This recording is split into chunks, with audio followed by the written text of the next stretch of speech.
মাছ চচ্চড়ি রেসিপি। প্রথমে কড়াইয়ে তেল দিলাম, তারপর মাছের মধ্যে কিছুটা তেল দিলাম, আর পেঁয়াজ কুচি দিলাম কিছুটা মাছের মধ্যে, আর কিছু কম পেঁয়াজ দিলাম কড়াইয়ের মধ্যে। তারপরে লঙ্কার গুঁড়ো, হলুদ, নুন, কাঁচা লঙ্কা মাছের মধ্যে দিয়ে দিলাম, আর রসুন পেস্ট দিয়ে দিলাম।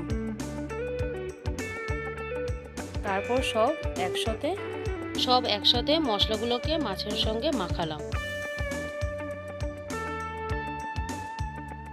তারপরে পেঁয়াজ ভাজার মধ্যে মশলা মাখানো মাছগুলো ঢেলে দিলাম।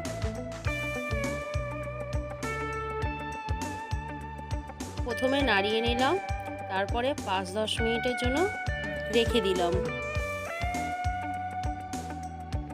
10 মিনিট পর মাছগুলোকে এপিট ওপিট করে নিলাম।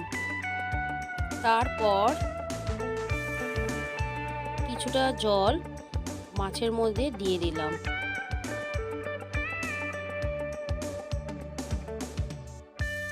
তারপরে একটু এদিক ওদিক করে নাড়িয়ে 10-15 মিনিটের জন্য রেখে দিলাম।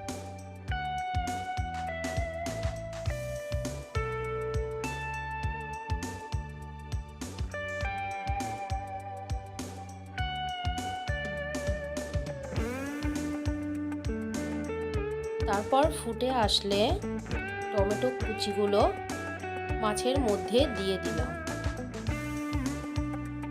তারপর কিছুক্ষণ জল শুকানোর পর হয়ে গেল মাছ চচ্চড়ি।